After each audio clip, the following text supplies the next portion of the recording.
wonderful background. And so does Will. But Jeff, share a little bit about, what Champions Blueprint. I'm just, curious before we actually get officially started. Well, one of the things that I've observed, having been in the high performance for over 40 years, is that winning big is not an accident.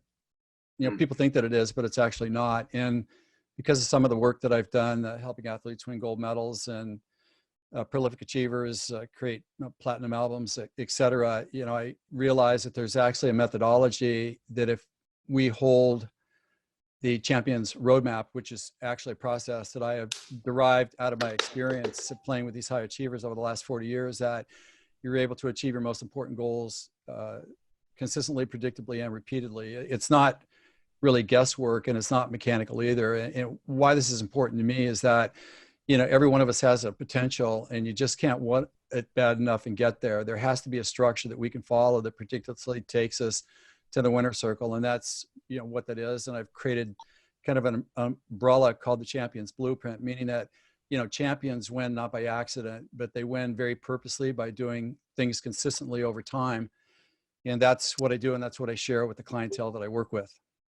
Well, Jeff, that is absolutely remarkable. And Thank what's you. Most remarkable is that you're dropping like platinum albums, world champions, and yet your energy and your aura is humility. It is care. It is love. And that's so wonderful to see. Yesterday's role play was not like that. So it's a totally different I'm sorry I missed it. Yeah, it was like, take you and take the opposite version of you. And that's what we had on yesterday. So I love this. Well, thank you. Outside of like being super stylish, artistic, and into sacred geometry, which I have Metatron's cube behind this like background here. Like, what's up? You're here because both of you know David Gonzalez, but tell us a little bit about you. Well, similarly, I work in the performance world, but it's a little bit different. I've worked with some pretty fascinating people. Some of my clients have brokered billion-dollar deals.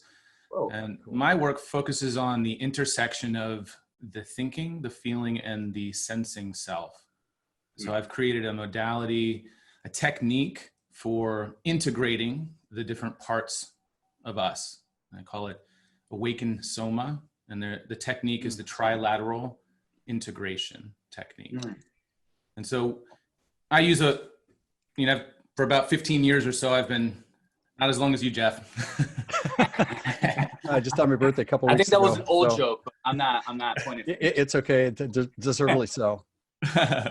No, not quite as long, but I've been studying human development, and most of it on my own with a bit of formal education and a bunch of different modalities. And I started with psychology, and that was fascinating. And then I got into emotional regulation, and I thought that was really interesting. But most recently... I apologize for interrupting. It's Sean. Hello. Hey, what's happening, Mr. Callaghan? I would love to hear exactly a continuation of that conversation, but live so folks could hear it. Does that sound good? Yeah. All right. So let's do it. Let's kick it into live. I'll say hello and kick it to you. So Tiffany, when I see the live button, we'll hit the energy. And Jeff, we all want to hear the end of that story. Perfect. Yes, Thank you. Awesome. So Tiffany, hit it. Yep, we're What live. is going on, everybody? We are back. Daily, unblinded, real raw, sales role play with another grouping of champions. Now, I know if you were here yesterday, energy was intense. And if you're tagging in today, something tells me there's a lot more humility, there's a lot more love, and there's a depth in the understanding of how to be in peak performance. But before we go into all of that, Mr. Callaghan, Mr. Scotoma, Sean, what's up? What are you present to? I'm present to genius. I'm present to remarkable and incredible people of accomplishment on today. And I am present to immense and deep gratitude for people taking their time to be here. And so to set the stage initially, for any folks that are watching out there, the first 25 minutes-ish of The Real Raw is allowing these amazing people to have the opportunity to connect and be heard. And so there's judges, there's participants, and these are really terrific people. And we spend some time, like we're at lunch or kind of a dinner party, connecting and opening up. Second, I believe wholeheartedly that influence includes humility, but I also believe it includes truth. And the truth is these are remarkable people. So in this initial segment, we have this beautiful acknowledgement of the life, work, and accomplishments of people so it can contextualize your listening as to who and what they are. So, and we'll talk a lot more about the Real Raw is in a minute. But first, Vivian, we have some incredible participants today. Who we got? You're muted, Vivian. You look really funny talking of muted, by the way. Go ahead. I was just so happy and jolly too at it. Well, we have top performance coaches today, including Jeff Spencer, and he's a sculptor of people and achievement, Olympian at the 1972 Munich. He revolutionized mental and physical fitness training in motocross, and he was recognized as one of the leading sports chiropractors in the world. He spent 9 years as a Tour de France chiropractor and mindset coach, and he took Lance Armstrong to the 7 Tour de France. Over the last 40 years, he has had the privilege to coach, mentor, and advise some of the generation's greatest achievers, from Tiger Woods to U2, Bulletproof to Nike, and is now Cornerman to leaders of industry, world-class athletes, and iconic performance. And he says that his motto is that you got to learn how to win before you begin. Boom. What's up, brother? How are you? Hey, good to see you, man. Thanks for everything. Glad to be here. Yeah, super appreciate it. Can I ask a question? My pleasure. Yeah. So can I ask a quick question? Of course. Yeah. So how do you assess competition in the context, like competition in the context of business? Like, how do we balance it? Like, you ooze humility, but super high certainty. Would you mind speaking to that for folks? I think we have a lot of folks out there that really struggle in the space of competing, sharing their greatness, struggling with humility. Like, how do you wrap that in for all these iconic folks that you work with? Well, I think the most important thing is that to realize that, winning big is not an accident. It's the purposeful outcome of very deliberate actions consistently applied. And the champion's golden rule is you do the homework and the test is easy. And you just can't make it up when you show up. If you're able to produce it in preparation in advance of going live, then you can produce it when you have to produce it, like in real time. So I'm a big fan of, let's make sure that we're not guessing with what we're doing. Let's make sure that we're preparing for exactly what it is that we're going to be doing. Let's make sure in practice that we confirm that we can actually do it. And when that happens and your anxiety drops, your confidence increases. And then when it comes time to go live, you don't try to think your way through it. You trust your preparation. You let preparation find your words and execute the performance. And that's how gold medals are won. That's how platinum albums are created. And that's how great legacies are manifest. Yeah. And just for this, thank you so much. I believe that influence is a superpower. And sure. Right. And I think that one of the great challenges to me in the space of influence, and this is what the Real Raw is about, it's about literally making influence into a fun, healthy, and integrity-based competitive sport. Because I believe, competition people grow. So, I think, I'm asking if you agree with this statement or not, right? That I think a lot of people don't see influence, leadership, selling, marketing, teaching in the same way they see the Tour de France, in the same way they see performance on stage by U2.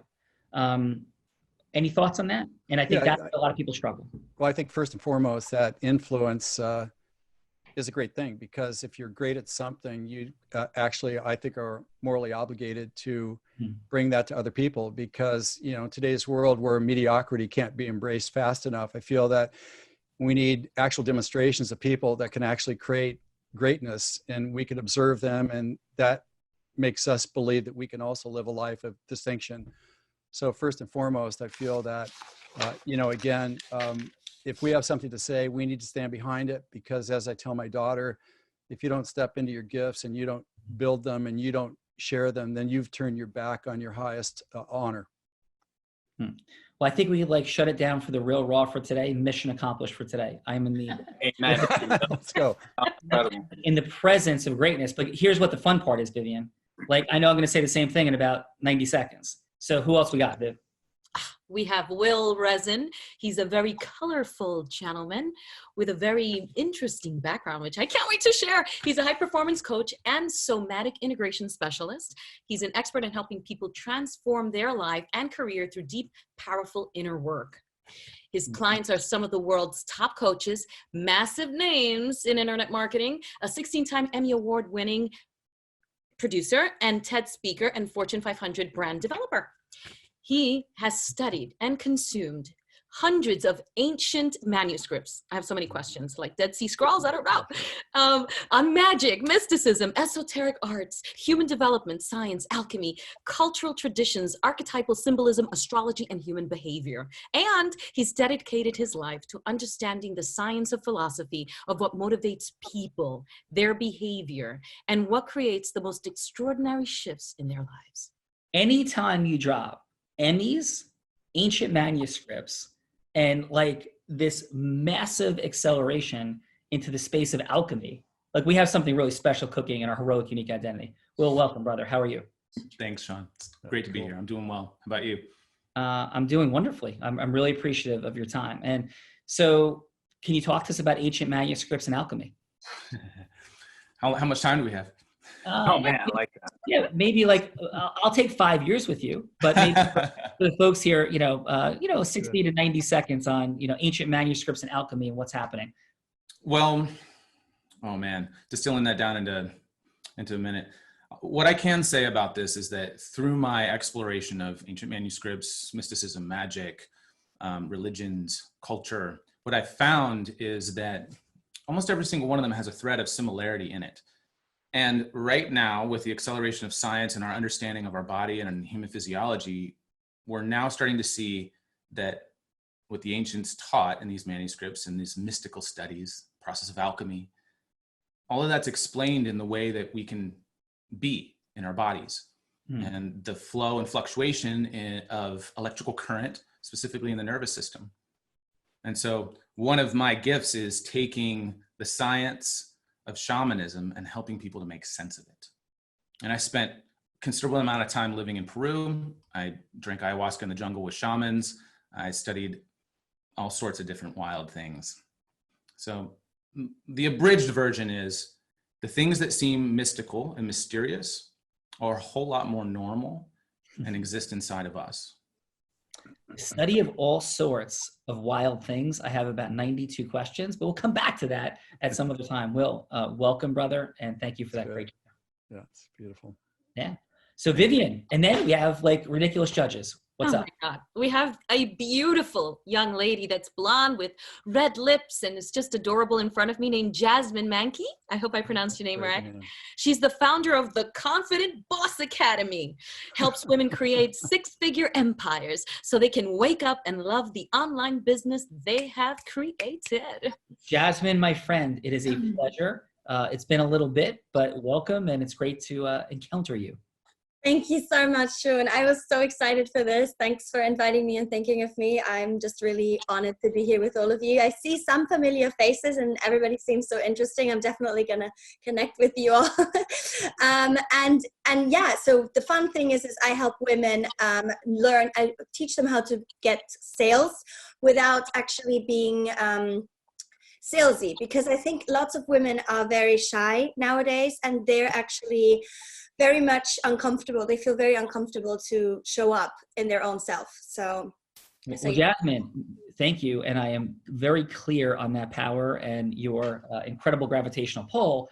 So what I would hope to see soon, Jasmine, is maybe you moving from the seat of a judge over into like Will and Jeff's seat over on the other side. So let's rock and roll. Thanks. I appreciate that. Thank you.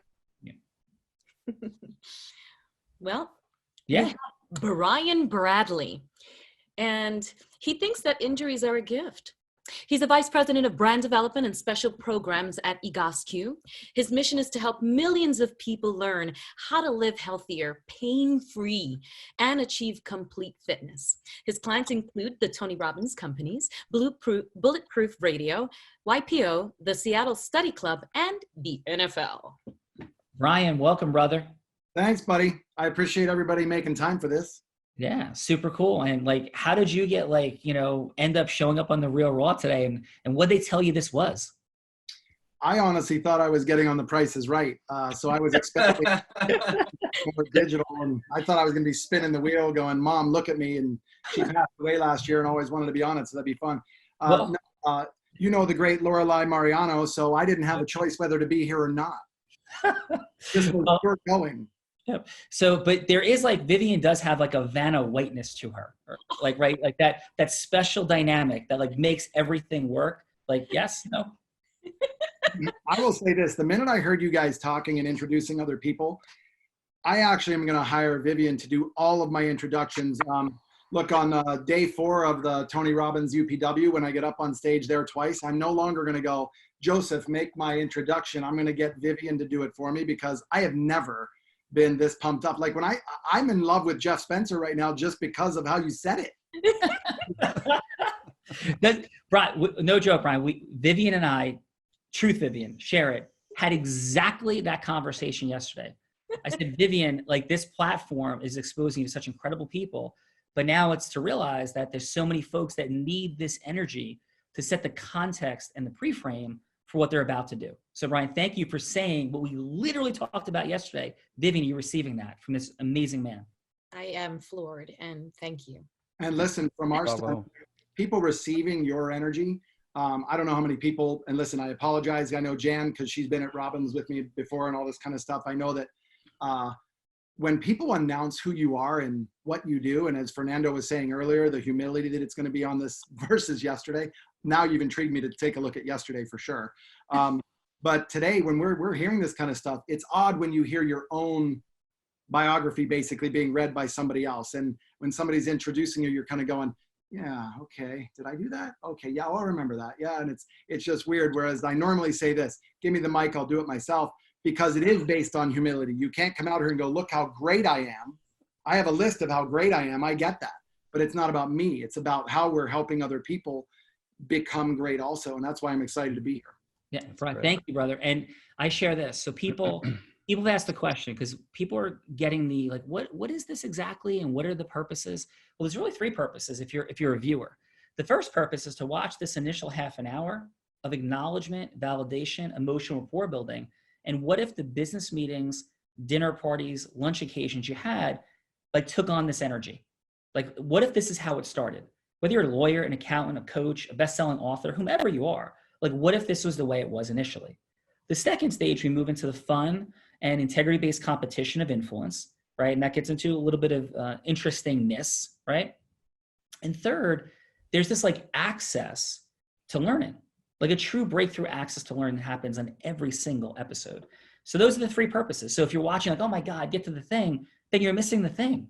Because part of the thing is like this initial opening together. And I honor each of you and thank you. And thank you, Brian, for those beautiful words, brother. Yeah. So Vivian, we have last and certainly not least, one of my favorite people to watch, who loves pink, white, and black, and who will definitely let you know what you need to improve upon. She's the nation's leading behavioral authority, body language expert, and trial consultant, author of 5 best-selling books. Let me see your body talk. I guess I got that wrong, right? It sounds like a different song. Anyway, Freeway of Love, Judge the Jury, Strictly Business Body Language, and Poker Face. That one sounds like Lady Gaga. Right, it is. It is. It's based on songs. Is that what you did? Well, it's about poker players, really. Yeah, so you're correct. Yeah, I'm Jan, and I'm the body language lady. And what's been so interesting is watching. You didn't even share your name yet, Jan. I love you. We didn't even share your beautiful name yet. From Vivian's mouth. Say my name. Say my name. Vivian, say her it's name. like that's all. Say my name. Say my name. Say her name. Say my name. Say your name. Say your name. Her name is Jan Hargrave. Jan Hargrave. So Jan, it is a pleasure. How are you? And please continue. I'm great. I'm great. Oh, thank you. I mean, really, because I'm a talker, so I guess what's that? Jan, I want to say everything about you, because people don't know how magnificent you are. So yeah, let me tell you. Look, she has shared her expertise about body language, persuasion, and influence at the New York Times, NBC News, ABC News, CBS News, Fox Television, The Steve Harvey Show, The Lifetime Channel, E! Entertainment Television, and dozens of popular magazines such as Cosmopolitan, Glamour, People, In Touch, Us, Weekly Life, and First for Women, The Forensics Examiner, Golf Magazine, and there's more. And if that wasn't enough, she has consulted over 5 Fortune 500 companies, including Starbucks and Hanes. I mean, Jan. Jan, before we get to you though, watch this. Hey, Jeff. Can I talk to you for a second? Like, kind of like quietly off the record. 100%, Sean. Hey, brother. Hey, Yeah, listen. man. Yeah. Can I tell you this? That Jan Hargrave actually completely disrupted a seminar I was at. I believe it. All I could think about was which dangling feet were flopping up and down, pointing in my direction. So I was like, which dangling feet are plopping up and down in my direction? Jan, why was I thinking about that? Because it's a courtship gesture.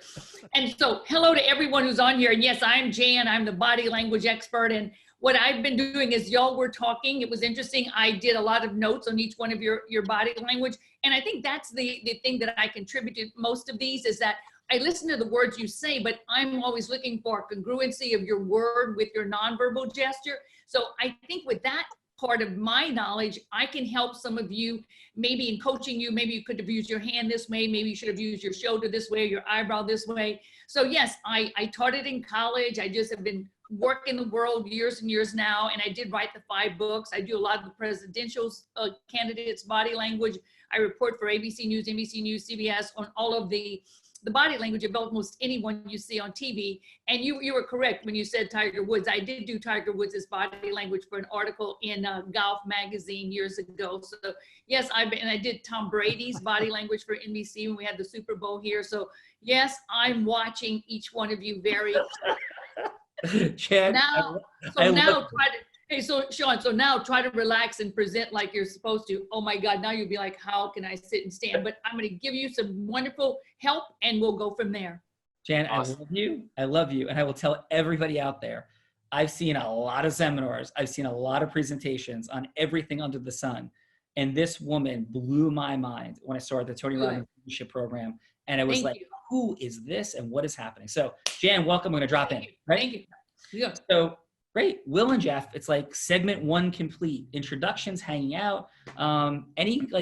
What's present for you, Jeff, as we rounded this initial part through? Well, I love to be around greatness, and I sense that here, and I'm just really always find myself amazed about the quality of humans that are out there, and when they have the courage to be able to express their gifts without being apologetic about it. I feel like that's the right environment for me. And I certainly saw that, and it was just wonderful to be a witness to that, at least at this point in our conversation. So thank you, Sean. No, thank you, brother. And I want to thank David Gonzalez for introducing both you and Will. He's been prince of a guy, man. Yeah, right? Amazing. So thank you. And Will, how about yourself? What say you?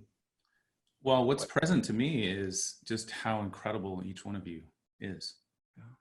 Just each one of you is really incredible in your own way. And what's present inside of me is a relaxation and a feeling of connectedness with each of you. As we're, there's that initial, who are these people? And then I notice a softening inside my body of, oh, here you are. I can see you. I can hear you. I can feel you a little bit more. And that's exciting. Beautiful, brother. Thank you. Just a few words before you kick it in, Sean, for everyone that's watching and might not know, who is Sean Callaghan? So outside of always having perfectly positioned hair, today's a little different because he has that one that's dripping down. That's when you know it's about to get real. Yes. He is an absolute rock star, serial entrepreneur. He's the founder and president, sole equity owner of Callaghan Law, a national law firm in 6 states with hundreds of employees. He is legally blind, co-founder of Unblinded. Oh, and by the way, that's not even the story. He is an absolute leader in the world of influence, shattering records, selling from stage, traveling the world, speaking on stages, grabbing last minute jets, not because he's like a rock star, because he has massive integrity. And when he says he's showing up somewhere, he shows up somewhere. And final, that's not even my favorite part about Sean Callaghan. My favorite part about Sean Callaghan is he's a father. He is an absolute man of integrity and love. He was able to coach 1,000 of his children's games, only missing about 7. I always get that number wrong, and I know it's less than 10. He is humble. I'm proud to be his protege. And Sean, thank you for bringing this format to the world and making this happen. Sean Callaghan. Thank you, brother. And by the way, that was not scripted, meaning Frando was not asked to do that today. And I'm deeply honored, and I appreciate that, brother. Thank you. Really. Okay, so Jeff and Will, this is where it gets into the funky part, because this is Real Raw episode, I think we're about 27 in, and we've been doing them every day. and having really amazing people every day, like yourselves. And so I want this experience to be magical and incredible for everybody. And I'll share the outcome we're seeking in the next round, right? So we're gonna have a conversation that we split down the middle into 2 3-minute segments. And so halfway through, and I'll get to Elle Anderson and her amazingness in a second, because we haven't even acknowledged Elle yet. My apologies, Elle. We'll get there in a moment. But Elle's the role player. And in the first segment, it's 3 minutes, and Elle's going to say, without a minute to go, hey, Jeff, Will, I got to grab a call in about 1 minute, but I can come back afterwards. So it's a split phone call right down the middle. And you say, a phone call about what? It's a phone call about anything that you want. It's any yes that you're seeking in the world. It doesn't have to be a sale. It doesn't have to be on money, but it certainly can be. It could be about a book deal. It could be to quit smoking. It could be to join a movement. It could be to head to the mountains to study ancient manuscripts and have ayahuasca. I'm not sure what the right word is, right? It could be anything that you want a yes to. My only thought is it should be something either that's fun for you or deeply meaningful. It might be like the next yes you're seeking in the world. That's a challenge. That's a reach. And you don't need the final yes in 6 minutes. So the simple yes could be for a longer meeting conversation to get to the ultimate yes. So this is not like a high pressure sales dynamic at all. It's creating relationship. It's influence. And Elle could be anybody that you want Elle to be. Who is she actually? Elle is one of the most dynamic people in our ecosystem who has gone from in process mastery, just a human being first, but second, she bought a company a couple years ago. She's a company acquisition specialist. This is in the space of landscaping. We call her the lady of landscaping. And Elle took a company from $4 to $20 million in 2 years. And she is a straight up rock star. And we are so grateful for her time and energy as well as the role player. And so Elle is anybody that you want her to be. The first round, the judges scoring is rooted in this. It's rooted in how well was rapport established and was something put at stake that'll be relevant to the yes in the second round. Because I believe, and our formula stands for Unblinded, that if something is not at stake for people with integrity, not like false scarcity, like, hey, you better sign up today or you're going to lose your seat. That's not what we're talking about. We're talking about integrity-based reality. That, hey, we're going to do this. I want you to be a part of it. But please understand that, I do need a response, because if not, I'm going to be moving on and talk to some other folks. You are the top person I want to deal with, like in integrity, right? Something's at stake in that first round. It is not, you could do anything you want. You will not get additional points in the first round for getting a yes. You'll not get additional points in the first round for how well you convey who and what you are. That's the second round. The second round is conveying either your product, the service, the idea, the thing that's going to solve what's at stake, the pain of round one, and moving on to the yes. So second round scoring is about how well you convey your or its identity, and the yes, having Elle see her future in that yes, like with certainty, with congruence. First round is opening Elle's listening, so we don't sit like Charlie Brown's teacher, where the students hear wah, wah, wah, wah, in the absence of emotional rapport with something at stake to prepare us. Because final, I believe that we always do more in saying yes to something to avoid pain than to gain pleasure. And the pain that's at stake for people so often in influence is fear of failure, fear of rejection. And we won't even go into the depth of those two things, but there's fear. And that's why people are to default no. So until we bring something into place as at stakeness, fear of loss, with integrity, then we have a dramatically lower chance of fulfilling that moral responsibility that Jeff talked about to share our greatness and gifts, because we're dealing with fear and ignorance, and Unblinded is about opening that illumination and light so people see truth. Okay, so simply put, 3 minutes, it's about anything you want, and you can tell Elle, whomever she is, right on opening of listening and something at stake. So Jeff, do you have any questions about what I've shared thus far? Just do we have to declare to Elle who we want her to be? Yes, we'll do that in a moment. I gotcha. Yeah, Got it. yeah. And then any other questions, Jeff? Nope. Good. Okay. Thank and you. Will, are there any questions for you? No, I think this sounds very clear. Okay, awesome. All right. So now what is fun is, Will, where are you physically in the world right now? Physically in the world right now, I'm in my office in Austin, Texas. My goodness, we've had a run of amazing people from Texas this week. It's really incredible. And Jeff, where are you right now? I'm in Los Angeles. Okay, so you're a little bit further away. So Jeff is the away team. So I am going to place under this table, actually.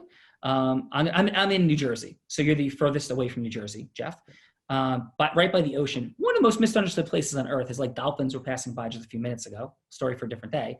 But I have a number 1 or 2 under the table. And if you wouldn't mind guessing what it is, please. Number 2. It is a number 2. So Jeff has won the toss, and here's the options. You can go second in round 1, and then will have choice in round 2. Or if you go first in round 1, you'll keep your choice into round 2. So which way would you like to proceed, sir? I'll let Will proceed first.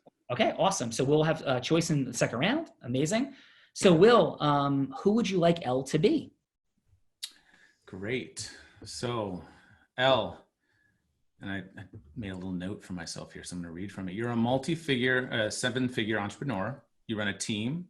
You've achieved all the outward measures of success that one might desire, yet something's missing on the inside. You can't quite put your finger on what it is. You're not sure where to turn because you're the one that everybody turns to for support and expertise.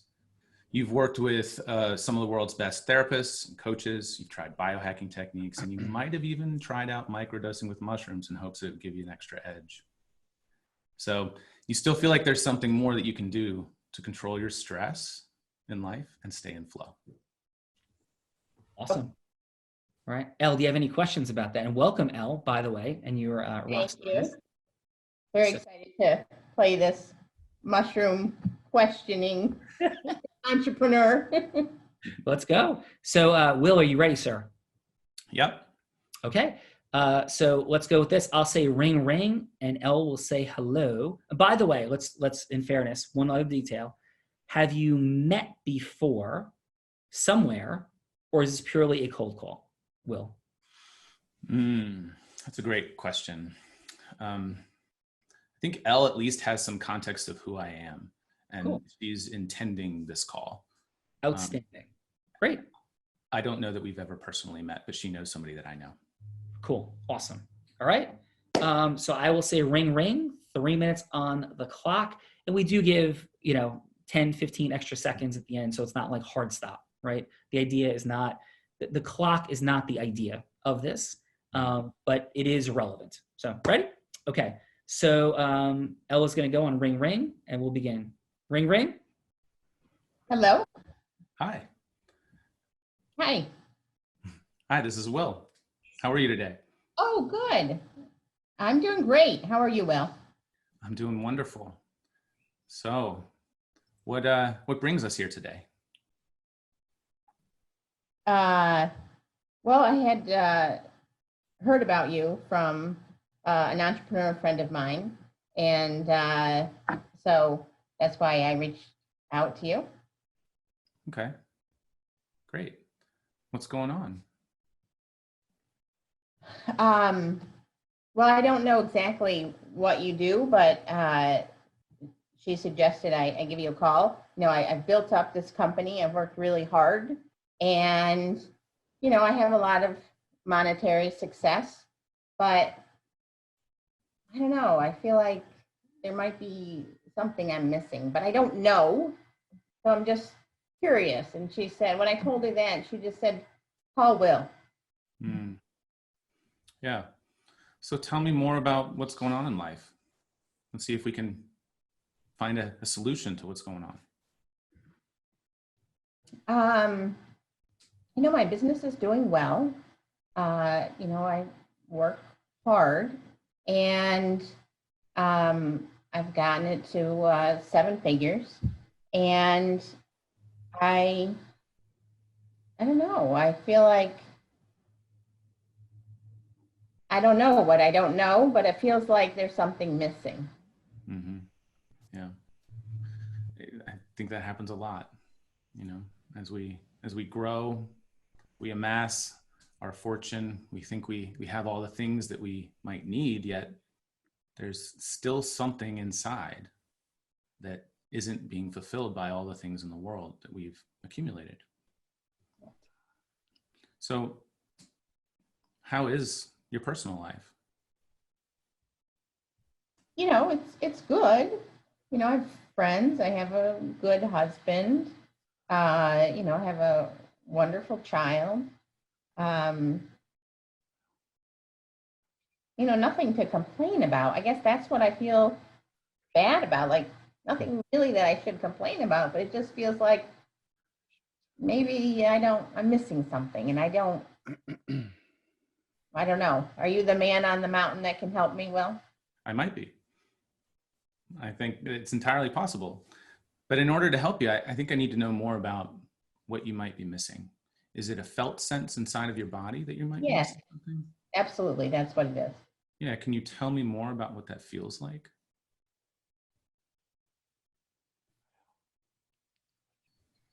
Oh. 10 seconds here.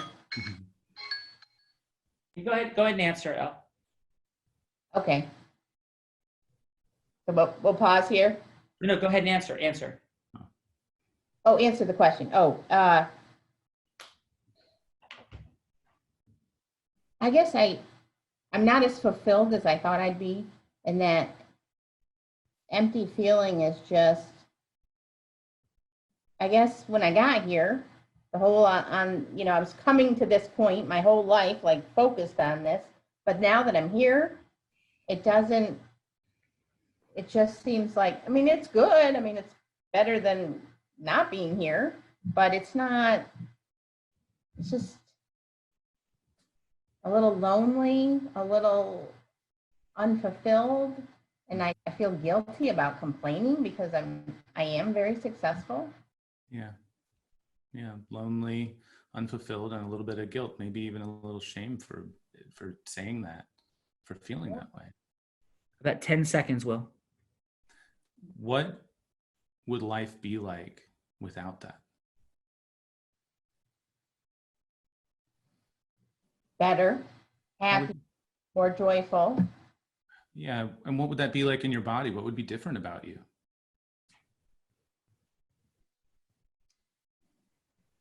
Yeah, I guess I would be like accepting my own success and relaxing without feeling like I had to fight all the time. Elle, you have a quick phone call, and so you can continue with Will in a couple of minutes. Would that be okay? Yes.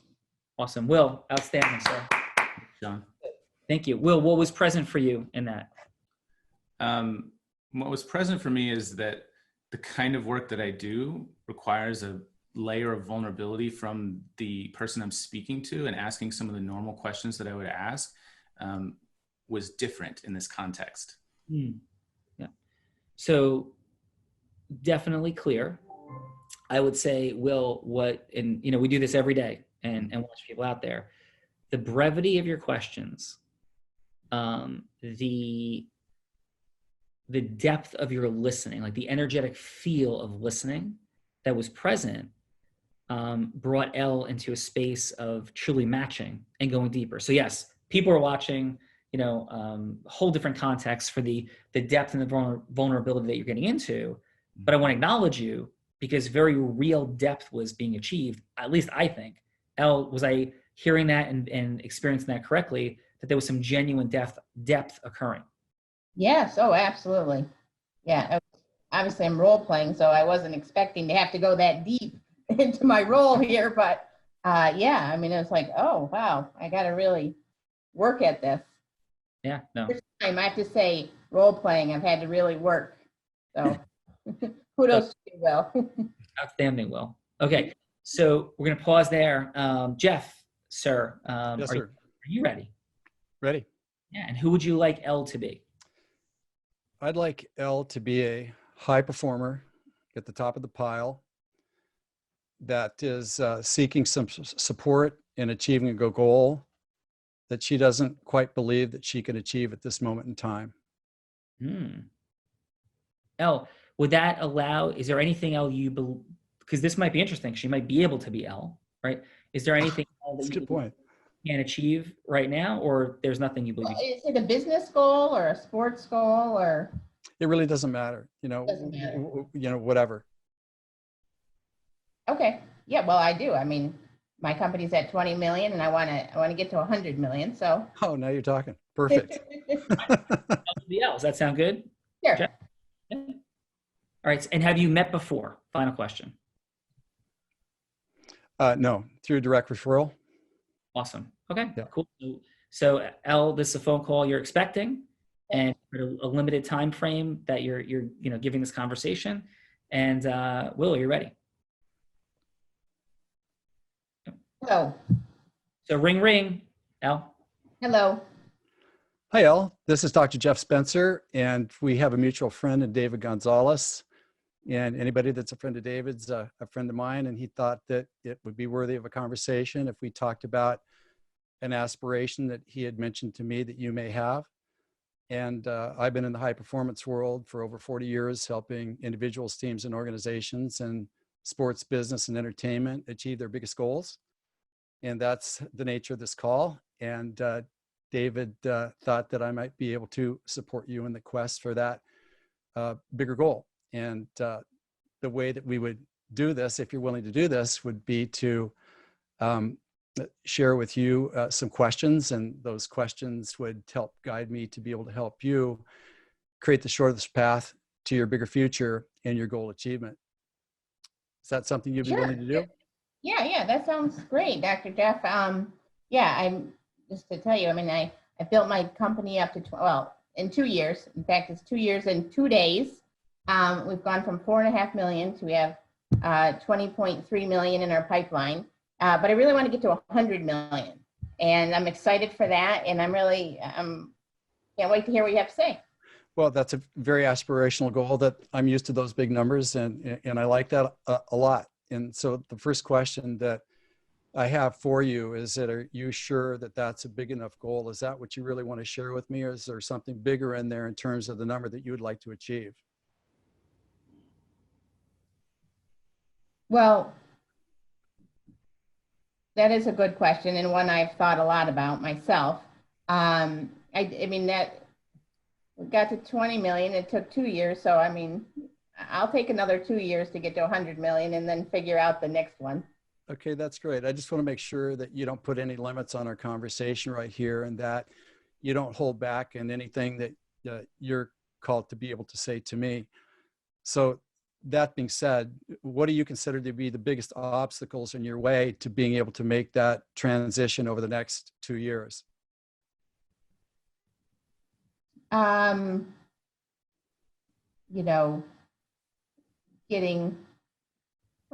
I'd say the biggest obstacle is getting the right team together. And are there any other obstacles in the way, like financing, lack of skills, time? It's like, I really want you to dig for this, because this is a kind of a legacy play on your end. And I really want you to really look at this and put your heart and your entire soul on it. So so I've been in acquisitions for a long time. Mm-hmm. So, if I get there by acquisition, then yes, there's going to be some, sorry, we got 15 seconds before I got to take this call. Sorry about that, Dr. Jeff. Other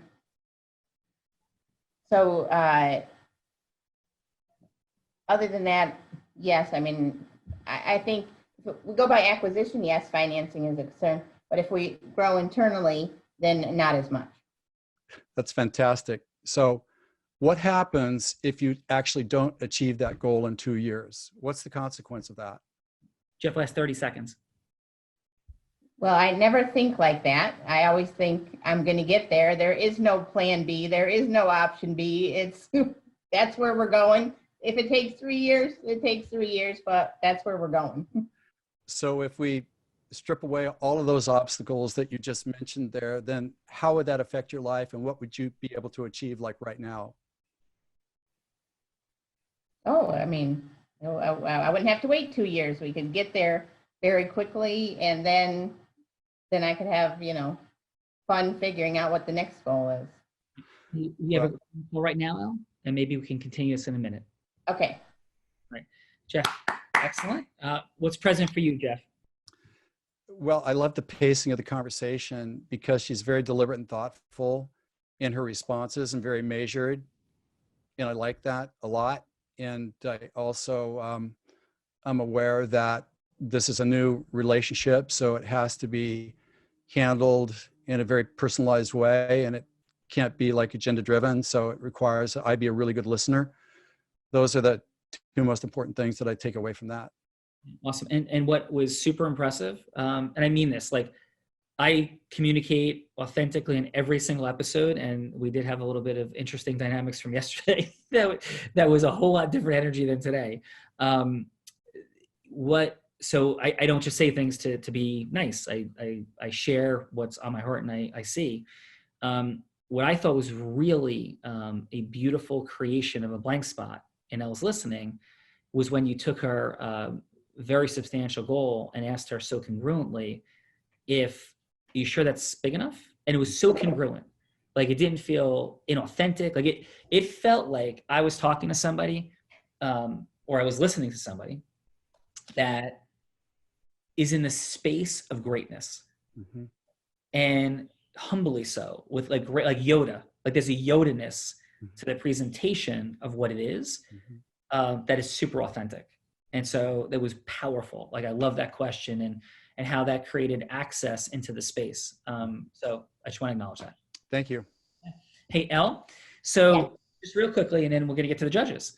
So Elle, if you could give just one word first, just a word, and then a sentence about what was present for you in the encounter with Will. One word and then one sentence. So your first word that comes to mind. Searching. Okay. And the sentence. Really introspective, looking like, what would this person, like, what would they feeling? What are they missing? Like, I felt like I was falling down as a role player, not having a better answer. Okay. And so with Jeff, one word. Inspirational. Cool. And one sentence. I'm rethinking my goal. Is it really not big enough? Okay. Very cool. So let's turn it to our amazing judges. So Jasmine, how are you? Hi, thank you so much. This was super interesting. Would you like me to give you like both, or do you want me to go from Jeff? We'll start with Will. And the way we do it, Jasmine, is a couple of sentences on what you really found to be effective, a couple of sentences on maybe an opportunity for growth, and then a score for Will and then Jeff, please. Awesome. Okay, great. So I loved the flow base from Will. So that was really good because obviously Elle is feminine. So we tend to kind of talk from here to there. So that was kind of nice for what I felt was a really nice connection. I do believe at the beginning I was listening for his acknowledgement because he just said, rather than I can appreciate that. To really make her feel heard and understood. I think that is something, but he did do that at the end. So I did kind of circle it out, but that's something that is really important, I feel, to kind of just have that I can appreciate. Now, I understand, and it's not okay to be there, but I can appreciate how you feel. And that actually allows them to open up even more. I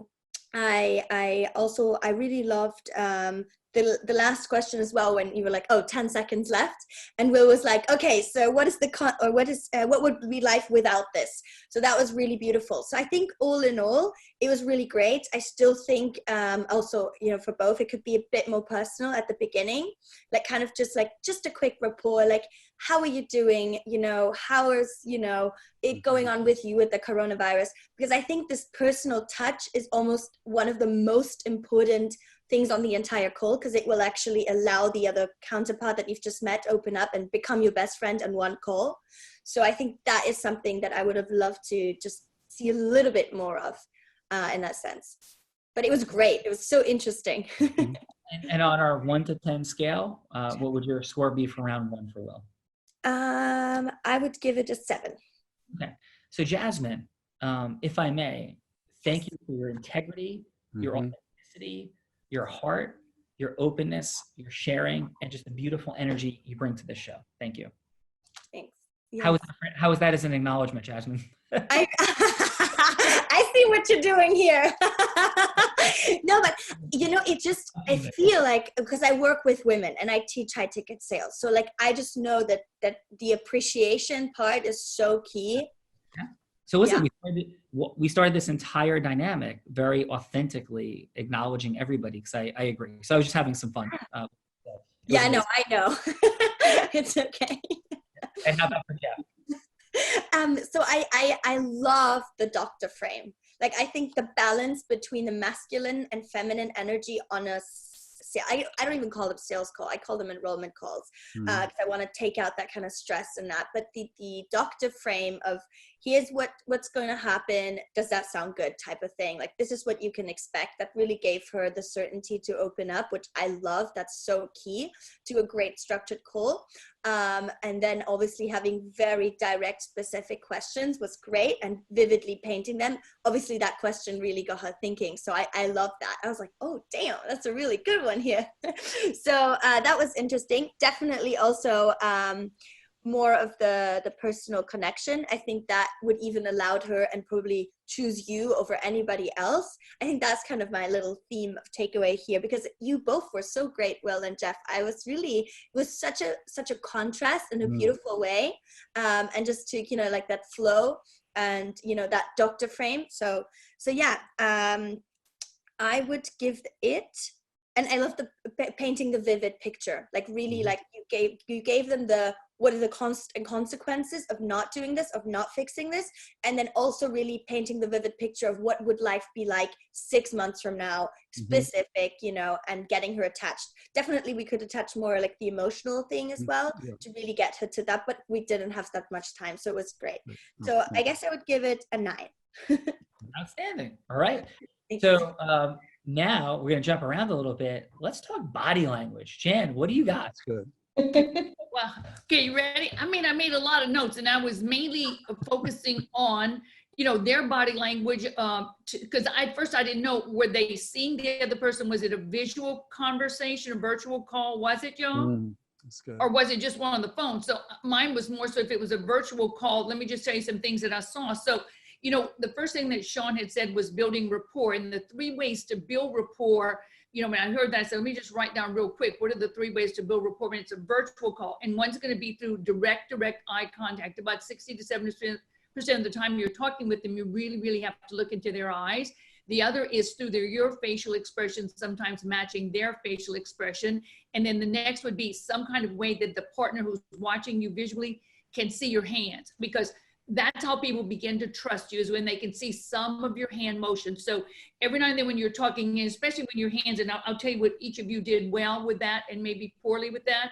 You know, when they can see the hands, especially the insides of the hands, it's like you are inviting them to come into that conversation with you. So I want you to make sure of that. And 2, probably the best way to build instant rapport is to get on the same level as that person, whether it's in vocal tone, whether it's in eye contact, and it's also in trying to get as many me toos as you can in the first maybe 5 minutes of conversation. So I might say, the weather is so nice, I'm enjoying it. And the other would say, oh, me too. So the more times you can get them to say, oh, me too, me too, me too. Well, then right then you're building that bond between the 2 of you. And so, and if you hear someone say, oh, not me, right there, you're just dampening every part of the connection that you have made. So then with that in mind, what I did, and when we're studying body language, we always look at a person's baseline first, and then can make comparisons from when they are a little bit nervous. How does their baseline change when they're in a conversation? So I started reading Will and Jeff when they were first introducing themselves today. And then that way, and then I did my comparisons when they were presenting. So I first looked at Jeff. And so these are some things I saw about Jeff right away. This is your baseline, Jeff. And that's what I like to get it first. When you're comfortable and you're talking with me, I want to see how you move your shoulders, how you move your eyes. And then I compare that when you're presenting, what happens to your body language when you are presenting. So first I got very straight on, very sincere. Your voice is really smooth, but it's commanding. It has a deepness about it that is really commanding. You have a genuine smile, and you do what's called an eyebrow flash, where your eyebrows both come up. And that's good because it's an acknowledgement to another. You're saying, oh, I see you're there. Welcome to the conversation. So then when I went into when you went into your talk, this is when I found it first. So I said, a very good, strong voice at the very beginning. Good that he describes what he does first and how he can make her. Your shoulders are very square, which is the best, because evenness of shoulders shows that you're very decisive. When someone's too much like this for a long time, indecisiveness of shoulders is, unevenness of shoulders is indecisiveness of person. So we need to always sit this way, which you did that well. One thing that you did when you got uncertain, I noticed you do, it's called a readjustment of your anchor point.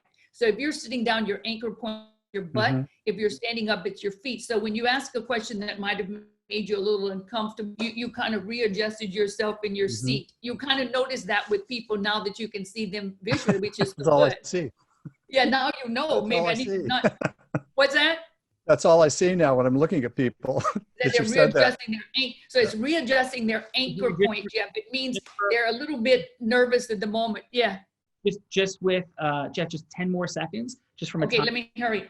And so Jeff, I gave you a 9, and I can talk some more in the end. So you have a 9, and then I went to Will. So Will, I'll just tell you what I saw at the beginning, and then what I saw. Is that okay? You with me, Will? Yep, I'm with you. Okay, so Will, at the very beginning, the great thing was that your hands were visible. So I knew you were animated, that you were going to really get into your topic. Your eyebrows do go up, and every now and then in your questioning of L, your left eyebrow went up somewhat by itself, and that's kind of that you're skeptical about what she's going to answer you. You have a very soothing voice. Oftentimes when you're giving an answer, your eyes will go down into the right, which means that you're trying to get an emotional answer within yourself to give there. You did your palms up, off, and I got to see that with you, so I thought that was good. And so then let me go to when you were talking with Elle. So when I thought about that, I thought at first you were a little hesitant in your saying hello and what you could do for her. And I would have rather, you, even though you're such a good, even keel, and you need that for what you do, every now and then I thought a little bit more enthusiasm, right? When you were talking about, wow, I can help you with this, I would have wanted you to do that. But the great thing I found about you was that you're wonderful at paraphrasing. When someone says something, you kind of restate it to them. And what that is doing for them, you're giving them a gold star. It's like when someone puts a like on your Facebook page, you're kind of validating them, and you're being proud of them. So I thought that was very good. So I gave you an 8.7, Will. So I hope that helps in your second part when you want to present again. Awesome. So let me jump in and we get to Brian one moment. So for those watching, you're talking like geniuses all over the Real Raw today. This is an outstanding group of folks. And when I hear Jeff presenting and you hear the list of folks that he's worked with, it's not an accident. And I believe this wholeheartedly. I think there's so many incredible people in the world that have the ability to impact lives. But if we're not able to convey who and what we are as effectively as Will, as Jeff, then we have this massive chasm that we're just not working with the people that we should be working with. And we're not fulfilling on that moral obligation that Jeff spoke about and having people understand what we could do. So in the space of health and amazingness, we have one more final judge that if he's not up to snuff and his influence, which of course he is, that's how he ends up speaking on Tony Robbins' stage, that people don't get the health and fitness dynamics in the world they need. So Brian, what do you got, sir? Thank you, guys. I appreciate both of your presentations. I'll start it off with, I learned a lot. Will, if you don't mind me starting with you, and I'll give you the grade at the end. And remember, nobody gets their feelings hurt about me. I'm not a school teacher grading you.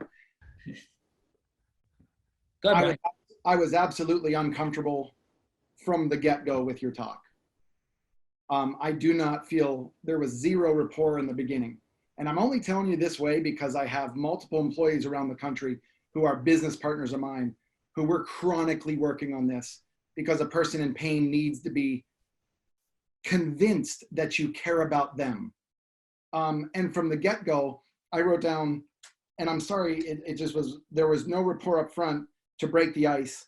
They got right into it, and it was tell me what, and I understand the pressure of 3 minutes, so I do understand these kind of role plays. So I don't want to sound like just the cold-hearted prick here. I'm just telling you from the get-go, I know that this is you trying to get better, me trying to get better, everybody trying to get better, so hear me out.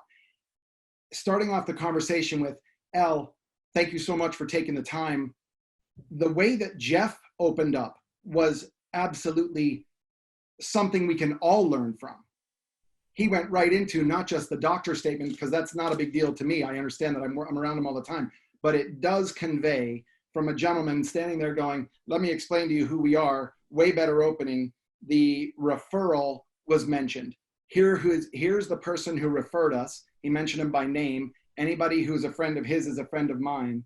And right away, the person has stepped into your circle from that. So asking just this, because remember, I get people who come in to see me they see docs all around the world, whatever. I get them on their last leg, literally, and they say, I've been everywhere. And I say, well, who referred you? Well, my sister did. Well, how did she hear about us? You see what I'm doing here? When somebody comes in with chronic pain like this, I'm deferring away from the symptom, shifting that 2 millimeter shift over to, how did you hear about us, from your loved one who you trust? Because everybody is holding on to trust currency right now, whether it's money or emotion. And I'm not going to give you either one of them. Yeah. Hey, Brian, can I jump in for 1 sec? Please. Every single word that you're saying, I completely agree with. And I want to like contextualize this for a second. So I agree. And I think that there's a dynamic in the gamification of the timing of this that could create this like initial, where should I jump in and what should I do? So let's keep going with this articulation, because people are learning from it. I know you know this, and I know this, like Will works with insanely world-class people and has incredible rapport skills. I think the clock can mess with us a little bit. So please keep giving your feedback, because Brian, you're incredibly successful, and you're giving a beautiful articulation of the necessity of opening up emotional rapport for everybody listening. I just want to acknowledge Will and the gamification dynamic of it. Like, this dude has rapport skills that are mad and crazy. So yeah, so please keep going. Cause yes. And Will, I'm sorry, but this is not even your fault. It's Jeff's fault. Jeff deferred. He won the coin toss and deferred to you first. Very smart, Jeff. I really like that. But Brian, keep going. But please, what you're sharing is drop the mic content for the people that are listening. So please, yeah. I've been down this road before, and you're standing in front of 16,000 people. You're either the hero or the zero at the end of it. So when you look at this, you have one shot with Al. You have one. And listen, you're the best at what you do from everybody you've worked with. I hear you. I love your pedigree and everything that's happened. But we can all get better. Like, I can't wait to sit in your seat one of these days and Jan's on there going like this, Brian, you suck.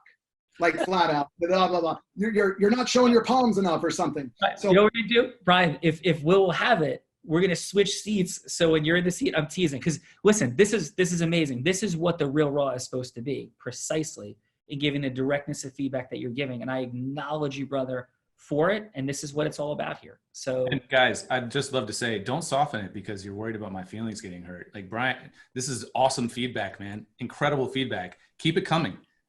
Well, and let me finish up, because I know you guys are under a time constraint too. And I really like, Jeff, listen, I didn't know you before this. I'm sorry you didn't know me before this. We're both kind of in the same field if we had to deal with chronic pain. I usually get clients who don't get well. They come to me, whatever. But I guarantee you, I want to meet you already. And I'm definitely going to meet Will, probably just because of the ayahuasca stuff. I'm definitely interested. So I really want to talk about the idea that when you ask her a question, when she said, I don't know, I guess I don't know what I don't know. And she was opening up, Elle was opening up so much more, because you created, and maybe this is just my illusion, this is my hallucination. If anybody else felt this, acknowledge it. There was just a comfortable circle that was opened up right away. You wanted to give Jeff a hug. Well, I'd high five Will just from the beginning going, what's up, buddy? Not in COVID, we won't be touching, but we're going a virtual high five, until at the end, he really did start coming around. And if he had another 3 or 4 minutes, I believe that everything I said at the beginning of this would have been put under the rug, because you were absolutely coming around to your comfort zone toward the end of this. I could feel it. And I think Jasmine said the same thing. Me too. yeah, awesome. So what do you got for scores, Brian? Listen, I'm just going to trust my instinct. Will, you have a 4, and Jeff, you have a 9. I'm sorry. I'm just being honest. All right. So listen, thank you. So let's drop in for a quick second. I'll illustrate a couple of the points that we're talking about. I know we're running long, but one moment. So as Brian was sharing, and we're talking about rapport building, and Jasmine acknowledged this point, I'll drop in on, we think there's 4 steps, 10 indispensable elements, 4 energies of integrity-based human influence. And the dynamic of simply focus on energetic transformation and the variance between 4: fun energy, aspirational energy, goddess energy, Zeus energy. Zeus energy is the energy of decision. It's the energy of decision, not overpowering decision. Goddess energy is the present connection, love. Jasmine is like oozing with goddess energy, but Jasmine also wonderfully drops in with Zeus energy because nobody's selling anything without Zeus energy. So Jasmine has that incredible variance. I saw a lot of that from Jeff as well. And then is the aspirational energy. You felt Jeff take Elle to like this aspirational place. And there's just like a shift, a transcendence of like out of the plane of a sales dynamic, right? That people feel. I completely agree, by the way, with enrolling as opposed to selling, but we do talk about the word sales because otherwise people have no idea what we're talking about. So people, when they feel like they're in a sales conversation, they're either at surface or real rapport. And our dynamic is to break to emotional rapport. That's where authenticity and energy opens. And finally, there's like fun energy. So a quick example of some of the energetic variants, like just for a minute. So Elle, ring, ring. Elle, how are you? Elle? You're muted. Oh, Elle, you're muted. Sorry. Good. Hey, Elle. How are you? Can you hear me? Yes. How are you doing? I'm doing fine. How are you? Hey, I'm doing great. Listen, thanks for taking a couple moments. It was amazing meeting you at the event. You know, thanks for talking to me. Oh, you're welcome. Yeah. So, hey, listen, can I just ask, what brought you to the event in the first place? You know, one of my colleagues had recommended it, and you know, I don't really go to a lot of events, but I decided to go ahead, and I really enjoyed it. Yeah, amazing. So, but like nobody does something for like a couple of days for no reason other than a friend said it. Like, what really brought you there? Oh, well, you know, I guess I felt a little. Example. So as we ask a second question, like Elle gave me a surface answer to like a real answer. Actually, like surface is like, oh, you know, I didn't know. No, my friend referred me. That's a real answer, factually accurate.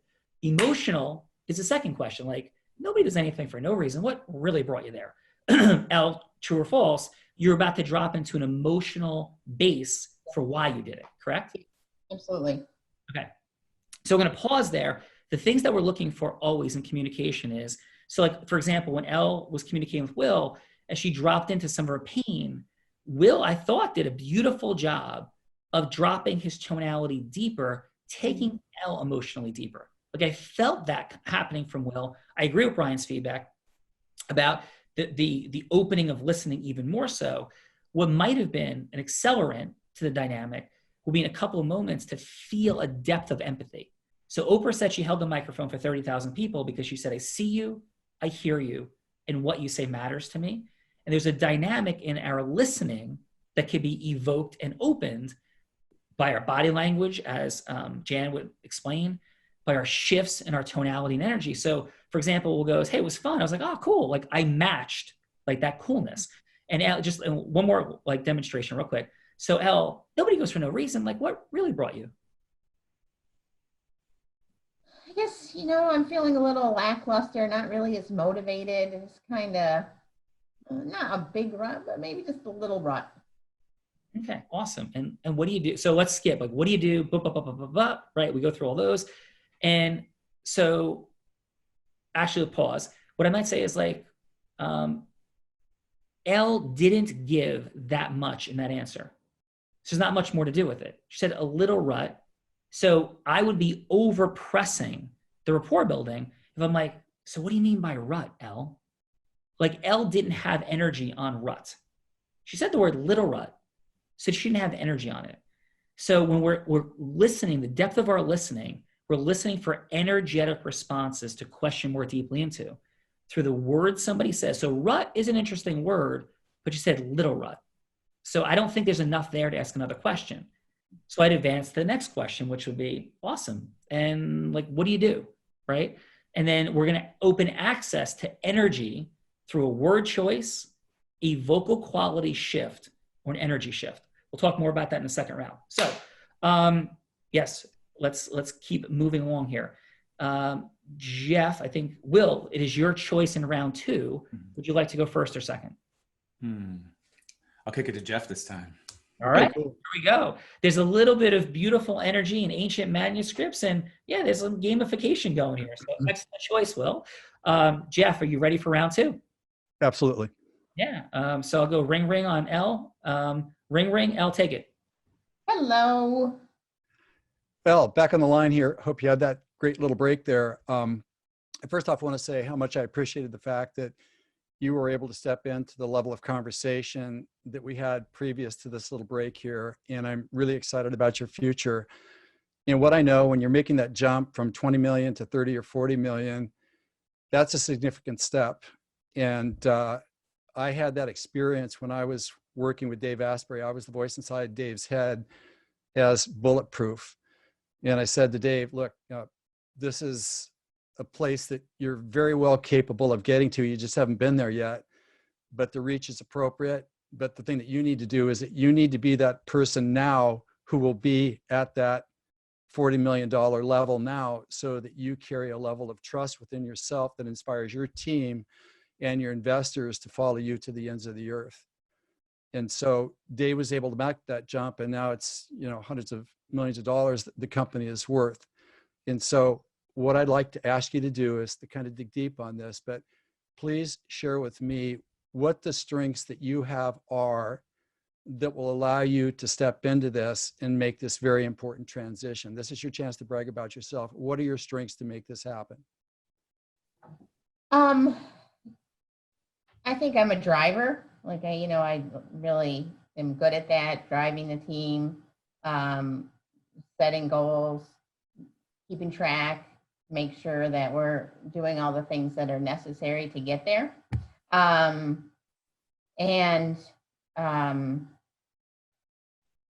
That's really, if I had to single out one thing, like that is what I excel at. I'm not half bad at, sales and really establishing long-term relationships once we have a client. We generally have that client for life. Just talked to a client the other day, touched base with them, and literally it could not have gone better. He's like, you guys are phenomenal. We love you. For my team members by name. And then today I actually reached out to him. I called him and asked him if he wouldn't refer us. It's within the same company, but it's a different decision maker on this $1 million project. And so he was more than happy to do it. So relationship building and driving number one. I'm really good at driving. Is there anything else that you would like to share with me that we haven't talked about that I should know about you to be able to make this happen?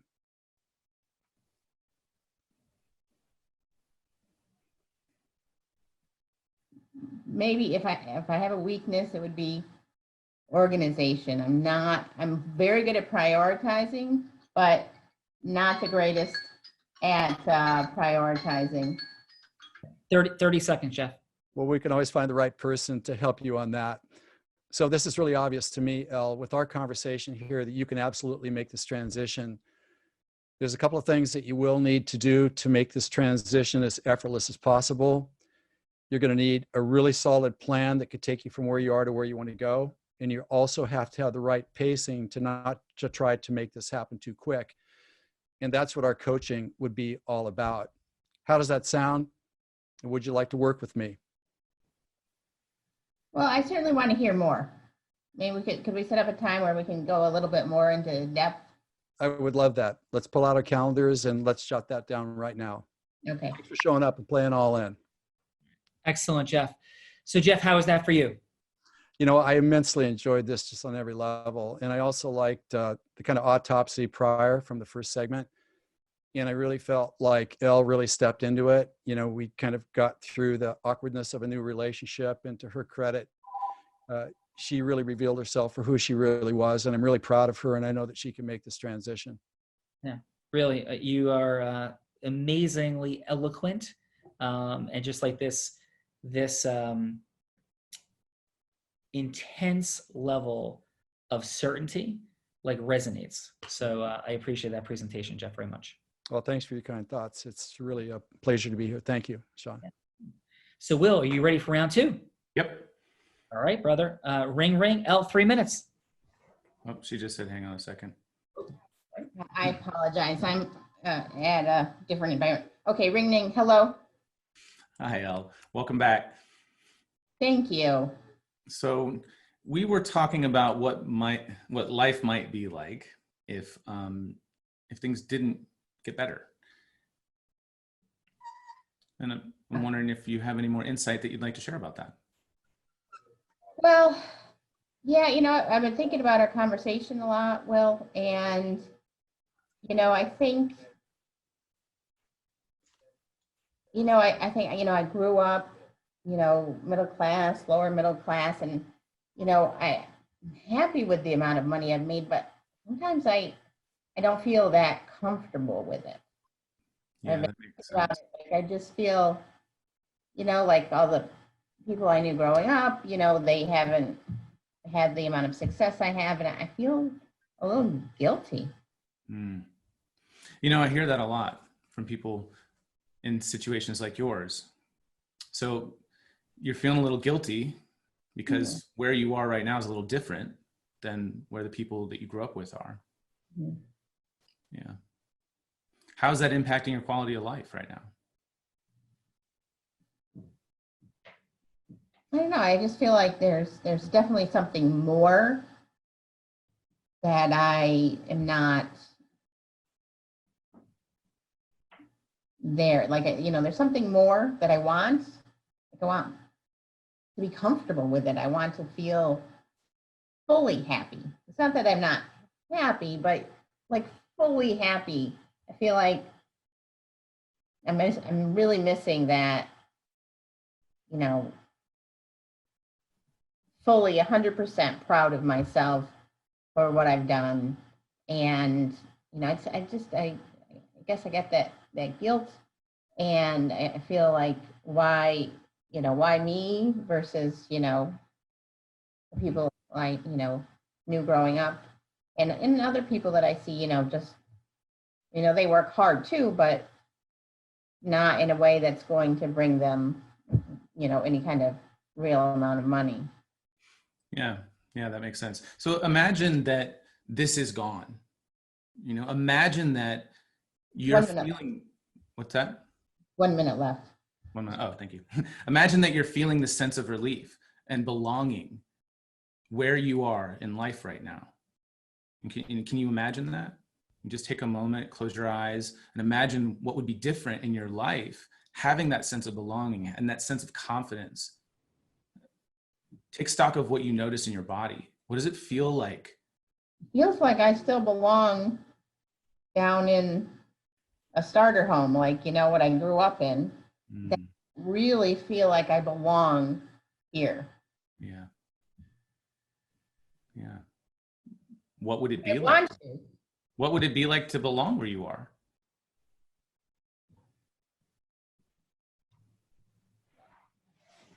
It's more comfortable, more 30 seconds. like just full, like 100%. I'm here and I'm happy with myself. Yeah. Well, we're getting close to time, but would you be interested in exploring this a little deeper? Yes, I would really like that, Will.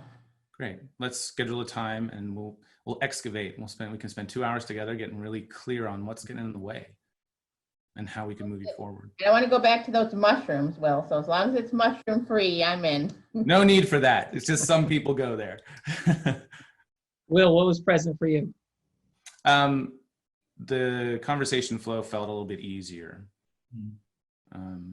And my process is a little bit longer. I like to draw things out and move really slowly.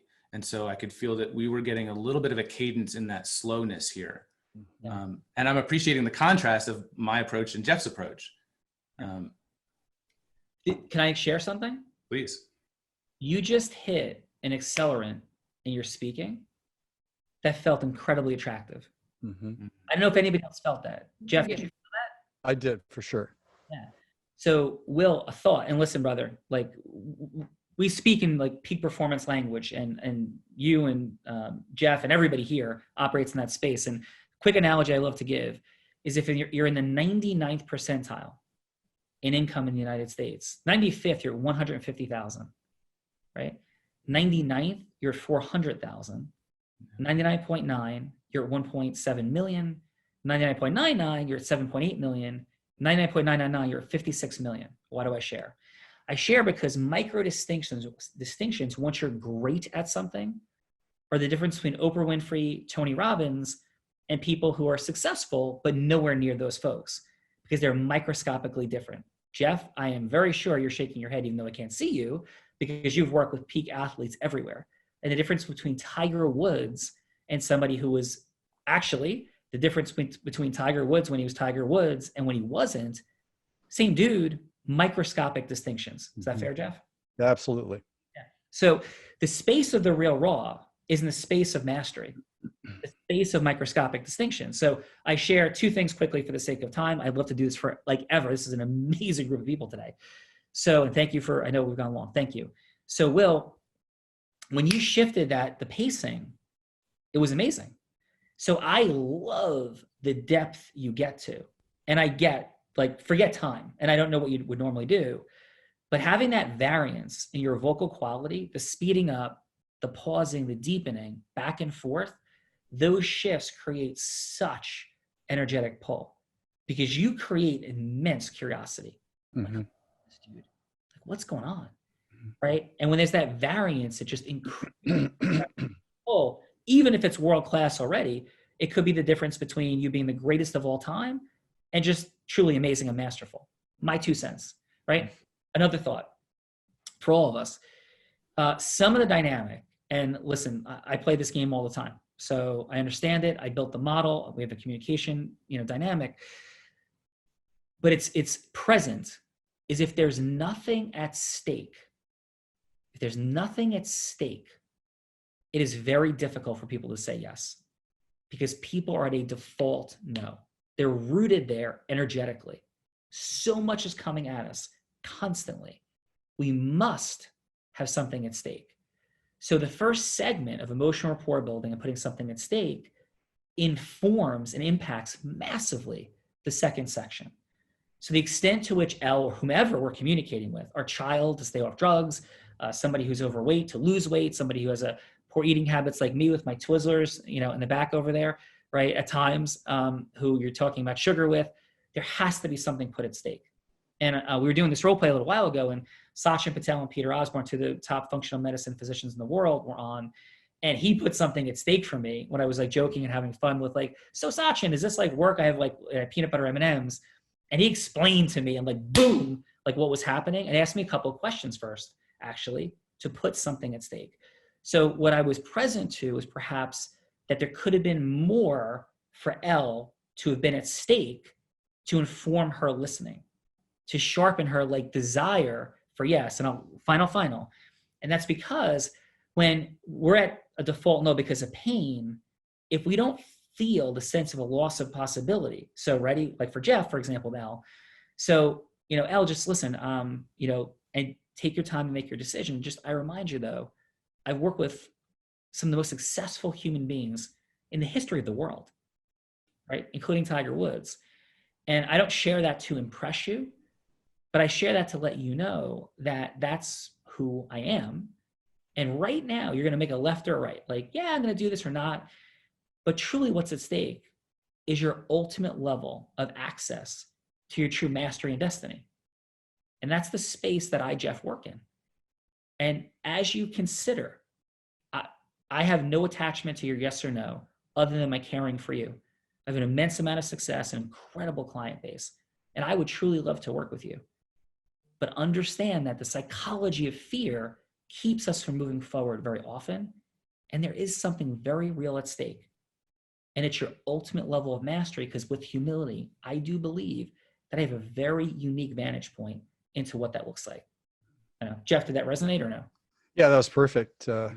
I wish I had that recorded. Yeah, you do. And we'll Thank send you. Yeah, that couldn't have been better said. Thank you, Sean. I believe that about you. Yeah. I experience. Yeah.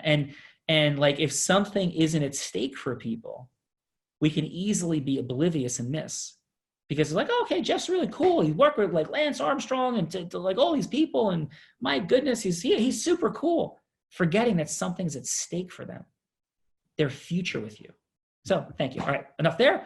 So judges, we have gone super long. So if we could keep it to 30 seconds, 30 to 45, actually go a minute, 1 minute each of immense feedback because you guys are incredible. And let's start with Brian. How'd you feel about round two? And go whichever order you please, sir.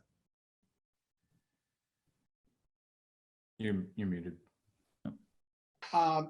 So much more comfortable. I can tell you right now, Will, you took the lead on that one. Mm-hmm. And I'm not just being nice, dude. You know, I'm not sugarcoating any of this because I'd expect you guys to do it to me. Remember, and he said something about being at stake. I put something at stake when I went out on a limb and kind of answered in a negative way the last time. I may never be invited to do this again because of it. But I will flat out tell you, you'll never forget it because of it. So what you did the second time, you absolutely listened and you created, and I'll tell you exactly where we're looking here. Very calming voice from the beginning. I love that about you, honestly. And what he was talking about, the speeding up and the accelerant, the way you controlled it, I loved it. Elle said, my money makes me feel guilty, basically, I'm paraphrasing. And you came back with, I hear that about you. And you said, you repeated exactly the words that she used, which absolutely makes her feel like you're actively listening, which is what Sean was talking about before. When you repeat those words back to her like that, she instantly feels, and now you can tell me if I'm wrong, but a person instantly feels like they're being heard. And that's one thing that's missing in a person's life with the person that she was playing is nobody's listening. They don't get where I'm coming from. So, and then to jump forward to Jeff real quick. Can I jump real quick? Yes, sir, please. You're always invited back. And if you think your feedback was intense in round one, all you need do, my friend, is watch the Real Raw from yesterday as I was screaming into the camera, pointing, yelling, and screaming, and trying to bet somebody $250,000 for Operation Underground Railroad and the American Foundation for the Blind about influence. So this was a beautiful, heart-centered, amazing day. Your feedback was super well received, totally amazing. You're always invited back, and that's what we're supposed to do here. So I was like 10x bonkers yesterday. So you did a beautiful job, and you're always invited back, bro. Thank you. And I'm just doing this for Jan. I feel it. I'm putting my palms out. We just got our palms going. We're all there. We're all there. But for Jeff, real quick, when you mentioned Dave Asprey, you know, on his podcast, all that kind of stuff, great dude, the work that they're doing and the changes in the company. But when you did that, you, again, if your person knew who Dave was or mentioning another name who they might know on a higher level, it really does build rapport. That's why I put Conor McGregor's phone numbers or pictures in here from the last two fights and said, look at the difference, because people then go, I have no idea who you are, but if Conor's using you, then this is a reason why I'm going to listen to you. And then I'm in. At that point, the hook is so deep, you're not getting out. Yeah. That's what I felt from you when you were doing that. And then, let me see, I got to have my eyes fixed. This was an amazing part when Elle said, I'm not half bad at sales. I thought that was a great statement. It was. And that was when you were talking about bragging about herself. And then you made it okay for her when she was talking about her relationship building, and I'm a driver. And then you didn't really ask for what her weakness was. And she came out with, I'm organized. But the most important thing you did was you gave her a way out. You said, don't worry about it. We'll get somebody else to do it for you. That's massive. Thank you. Well, beautiful feedback, Brian. Do you have some scores, my friend? Yeah, I'd give Jeff an 8, and I'd give Will a 9, or close to a 10. And I'm being, I would have tied you both, but I think that I'm living like Let's do it, man. Beautiful. Jasmine, what do you got? Thank you, Brian. Yeah, thank you so much. I loved it so much. I'm going to start with Will because I loved how even the feedback, you could have totally tried to go into like, this is the structure thing, and you didn't. And I loved it so much that you stayed true to what your strengths are. And that was so strong when you came across with so much certainty in that softness. I don't know if that makes sense, but like, it was so beautiful that you took her to that place and you made it about her. She felt so like when you did that, like this short little meditation / visualization that you did was really beautiful. And I think that was something that really connected.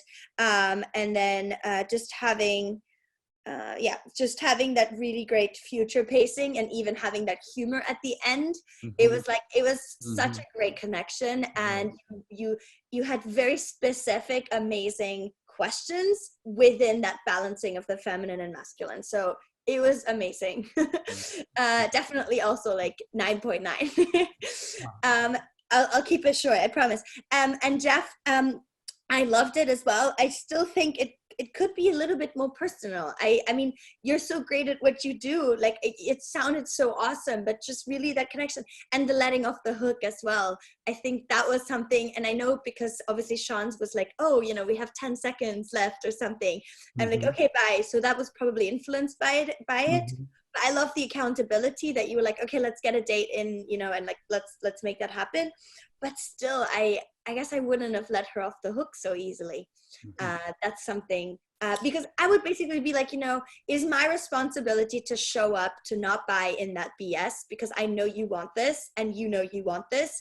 There's nothing more. Like, what kind of information do you need? Let's talk about it right now on the call, rather than letting her go off and then the fear will take you. That's what happened. You know, I can appreciate how you feel. This is what usually happens, you know, and then you go back into fear mode and you make the same choices and nothing will change. So let's talk about it right now, right here. What information do you need so we can make a clear decision for you? Does that sound good?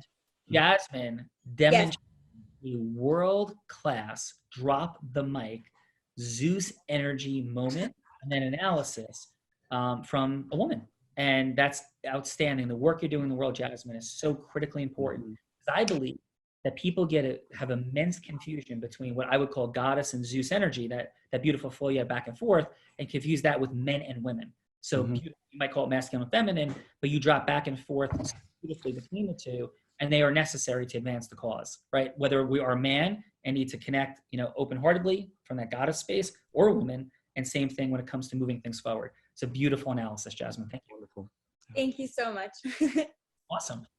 And Jan, let's go about 30 seconds each. We're running. Okay, so I'll try to do it quickly. And the one thing that all of us can learn to do, and for the guys too, kind of just helping us, you know, when both of them asked Elle questions. I think Jeff, you were the one that, and you got some answer, and then you asked again, and she gave you a deeper answer. So there's a difference in the truth, the whole truth, and nothing but the truth. Oh, that's good. And so what happens is that, you know, the whole truth is when there's a part of morality that's involved in. A mother would say to his child, "Did you eat the cookies after I told you not to eat the cookies?" And the kid would say, "No, I didn't eat the cookies, but I ate the chocolate chips that you used to bake the cookies." So he's giving the answer and then giving a morality with it.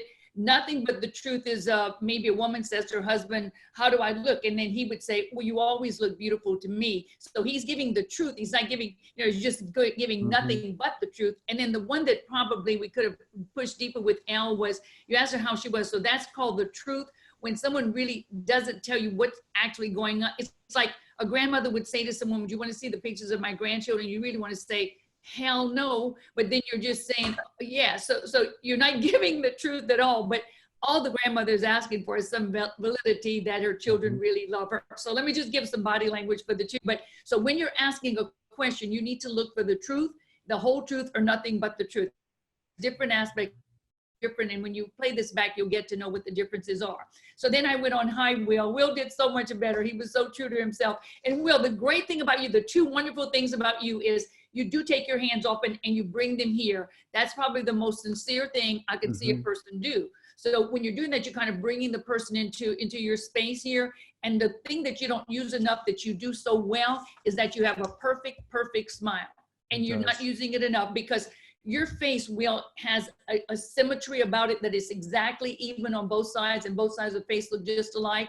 Those are the faces that are most trustworthy in this world, and you have it. So since you have it, Will, you know, like at the end, he gave me such a good smile. Okay, going back and then to Jeff, I just put down here that your strengths were that, you know, you're so sincere, you're so kind to people, even your voice, and your greatest strength is that you talk in complete statements. Did you know that you speak in complete statements, Jeff? You do. You have a sentence, you have a subject, and you have an ending to it. But I think the eye contact that you give to people is the most sincere that anyone could get. So that's going in your plus. I gave Will a 9, and I gave Jeff a 9.5. Excellent. Well, thank you for that, Jan. So taking us home, beautiful job, judges. Thank you.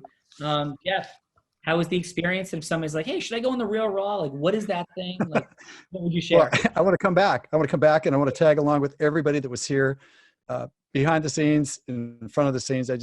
One of the best experiences of my entire life. And I want to thank you and David Gonzalez for making this happen. So thanks to you and everybody else for showing up and playing all in. Just a great experience. Thank you. Thank you for going on, brother. Thank you. Will, how about yourself, sir? What would you? I will echo all of that. This was wonderful. It's fun is the word that comes to mind. It was playful, curious, fun, and exciting. I learned a lot. It was great playing with you, Jeff. It was getting to know back at you, Will. That's fantastic. Yeah. And Sean, thanks for creating this. This is amazing. And I'd love to come back in any capacity. Yeah. Thank you, brother. And if I could share this, I want to acknowledge you, Will, and you, Jeff, because this is difficult and there's all sorts of different dynamics that are going on, right? Some folks have struggled with ego in the context. Not many, some in the context of what we're doing here. And defensiveness and showing up, not much, but a little bit. Your openness, vulnerability, Will and Jeff, and your ego subjugation is the model of why people grow and succeed. So I honor you both for that and acknowledge that in addition to all your other accomplishments. It is not confusing to me why you've done what you've done in the world. Thank you. Yeah. So Jasmine, how about yourself? Should I judge the Real Raw? Should I judge the Real Raw or not? What say you, Jasmine? I honestly loved it. I have to be completely honest. I tried to message your team and I asked, what is this about? So it threw me off a little bit at the beginning, but I loved it so much. And I learned how much of the uncertainty and the unknown I still can grow in, because I didn't know what this was about. And I loved it so much. I tried to find it somewhere. So I thought it was brilliant for me. So thank you for the way it happened, because that was a beautiful lesson for me to grow of, being comfortable with the uncertainty. I could feel, I was so nervous at the beginning. I was like, well, I don't even know what's going on. And it was beautiful. I would love to support this. I shared this everywhere on social media. Please, guys, if you have the chance to come here, say yes, do it, because it's amazing. Every opportunity is somewhere where you can grow. So that is something. And I definitely love to be back. And I'm curious. I honestly don't know how good I will be with my ego. Somebody is scratching like that. So full disclosure, being honest here. So well done, you guys. All of you, I have completed the videos on what is the Real Raw, what is it to be a judge, and what is it to be a participant. So everybody going forward will have those, so they'll know a little bit more. Brian, sir, how was your experience? Honestly, I loved it. And again, just like Jasmine said, there are two things that I'm taking away from this. First of all, you got to know what you don't know. And no offense to a lot of people on here other than Jen, because we've worked together at certain events. I do want to know all of you now at a much deeper level. Right. Honestly, this is, and I got to give acknowledgement to Elle, the way you were role playing. Some of those things are tough because you have to put yourself in those deep dives of who that person is. So I really appreciate you for that. And that can't be easy either. I will tell you what it brought out in me is exactly what I'm living with our companies, with the locations that we have and COVID-19 hitting and going from a in-clinic with 30 plus places international to, by the way, you're shutting all of them down. Yeah. And thank God we had the digital stuff in place that we talked about when we were first on here, but it's literally changed. COVID-19 has been so good for us from a learning perspective. And this just put icing on the entire thing, because I honestly was having some serious trepidation about, should I be honest with Will about this? And I'm one of these guys that I just can't stop myself. I'm sorry, my foot's in my mouth from the get-go, where I just said, I got to tell it. I've done it with Tony Robbins going like this. I'm going to put my boot up your ass if you don't start doing what I tell you to do for this, because you are the one suffering. And he really appreciates that. So I've learned it over 27 years with him. And I'm only saying that because I've seen and heard everything as it relates to chronic pain. And what I was watching with Will, dude, you came from here to here. And for me personally, I felt it. I canceled another meeting coming up. I literally said, I'm canceling on you. I got to think about this after. We're going to hook up later. And to see the energy, Jasmine, no joke, you were on here. I could tell you were nervous from the beginning. But the minute you went like this and opened your mouth, that all went away. Like literally, we have got to know who you are. Brian, I appreciate the polarity and the contrast that you provided with the way that you delivered your feedback. It was awesome. Seriously. And it provided a ton of contrast for us, There's Right. always somebody, in my experience, that in group experiences that provides that contrast and the tension.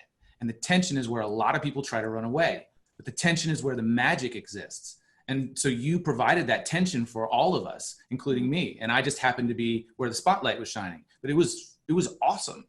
And I'm incredibly grateful for you and the role that you played in our group dynamic. Well, that's a beautiful thing. Thank you. Very Hey, much so. Brian, I don't know, like I don't think we've connected much yet in the Tony world.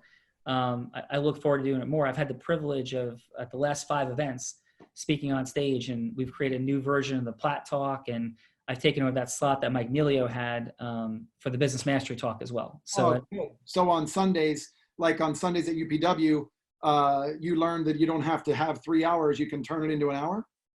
that is very true. Yes. Of course, I've seen you a ton. I love your work, and I love some of the exercises that you teach us in group, and I do that, and I look forward to connecting more. And I think you're clearly one of the most incredible people in the space of acceleration of like our being possible, and also brilliant business, brother. You have some great feedback today. Thank you. Thank you so much, guys. I appreciate the opportunity. Jan, how was your experience, my friend? You know what? You almost made me cry because, because I think we're such a good team, the ones who are on here today. And Brian, I'm so glad that you speak up and that you do what you do and you say it like you say it. So thank you for doing that today, Brian, too. But, it was a good pull and push, I think, of all of us together. So, I loved it. And I hope the guys who I gave some good feedback to, you have so much going for you, and just, a little bit extra with the body language can make a world of difference, even in more success. And then Sean, my last wording to you is keep this little hair right here, because you look sexy when it's not completely all in place. Yeah. That's my body language analogy for you, Sean. Thank you. You are too much. Listen, love you. And for everybody. I love you. Yeah. Just understand this. Every day we've been doing this with people, remarkable people like yourselves, every day now. And we're about to roll this into the Influence Offs to name the top influencer of 2020. And we've had, Les Brown on, Jack Canfield's in the program, Joseph McClendon's been here, Brad Sugar's of Action Coach, top trial lawyers in the country from television, Dan Geltrude, America's Accountant, like incredible people from a diverse background. And this is only getting started. And you've been enormous contributors to everybody who watches live, who will watch and replay. And like, this has just started. The end of month 1 just happened. Thank you all for being here. And it's been remarkable. Have a beautiful day.